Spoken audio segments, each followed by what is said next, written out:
चुनाव प्रचार का शोर हरियाणा में भी जोरों पर है। गुरुग्राम से कांग्रेस उम्मीदवार राज बब्बर जोर शोर से प्रचार में जुटे हुए हैं। इस सीट पर राज बब्बर का मुकाबला लगातार 3 बार चुनाव जीत चुके राव इंद्रजीत सिंह से है। राज बब्बर से बात की एबीपी न्यूज संवाददाता आशीष कुमार सिंह ने।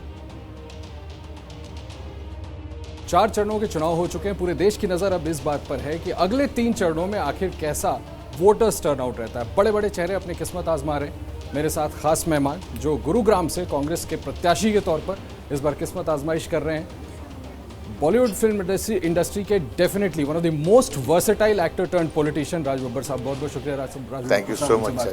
ऐसे तो आपने एक से एक बड़ी बड़ी फिल्में दी। निकाह फिल्म का एक गाना, उसकी एक लाइन मुझे याद आ रही है जिसमें आपकी ज़बान से निकला, हमको इस इंतज़ार का कुछ तो सिला मिले।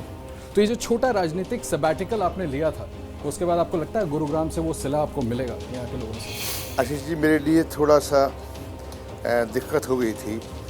मैं आगरा से 2 बार सांसद रहा, वो सीट जो थी रिज़र्व हो गई और उसके बाद में फिर मैं एक और चुनाव जीता, उसके साथ में ही सेटेलाइट था फिरोजाबाद।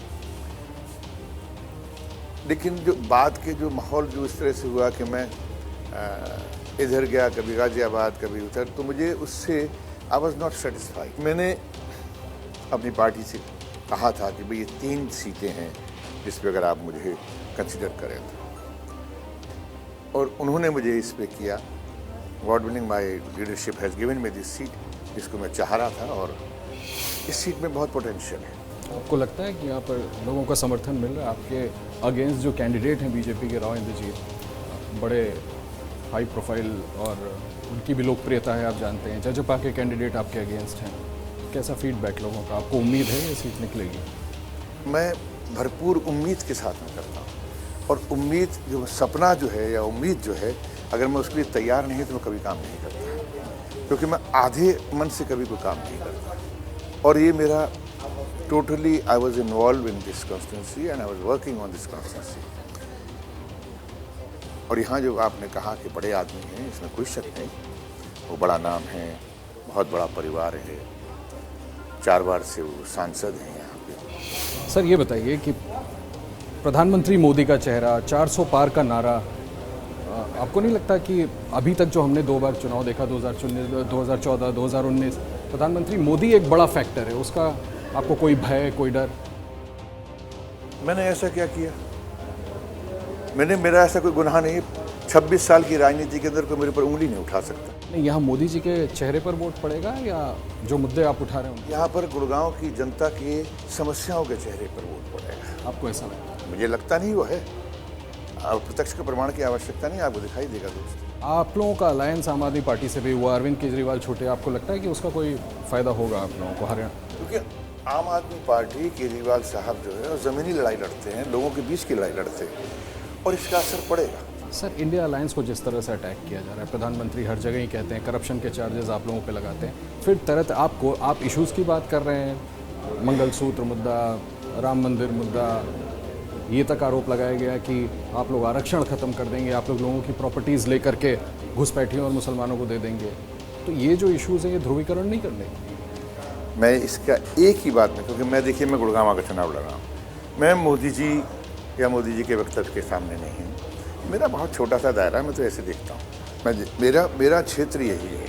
मैं कोई मंत्री संतरी बनने के लिए चुनाव नहीं लड़, मैं यहाँ का जनप्रतिनिधि बनने के लिए चुनाव लड़ रहा हूँ, और मैं यहाँ की जो समस्याएं देख रहा हूँ। नहीं, आपको लगता है यहाँ पर उन्हीं इश्यूज पे इलेक्शंस होगा या ध्रुवीकरण का कोई डर? कोई डर नहीं है। गुड़गांवा अपनी आइडेंटिटी, गुड़गांवा अपने विकास को देख रहा है।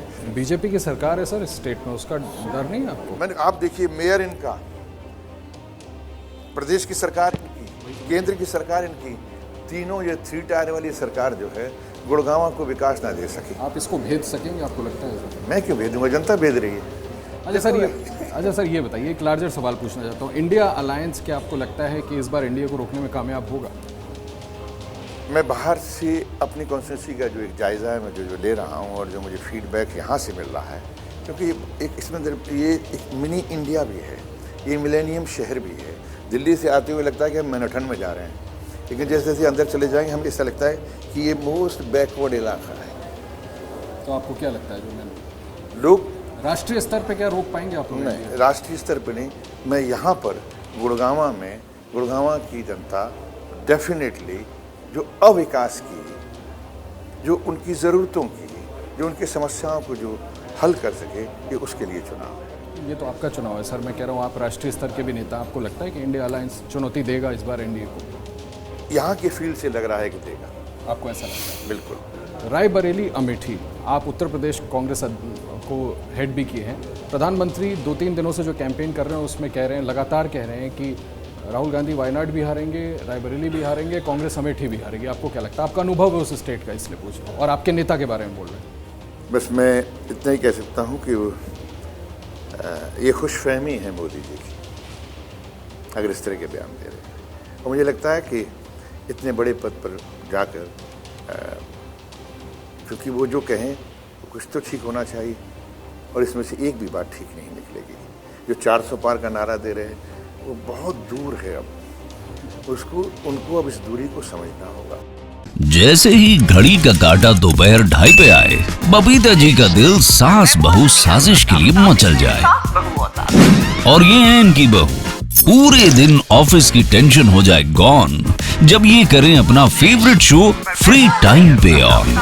इनकी तरह आप भी देखिए अपना फेवरेट शो अपने टाइम पर और डाउनलोड कीजिए एबीपी लाइव ऐप अपने स्मार्ट टीवी पर।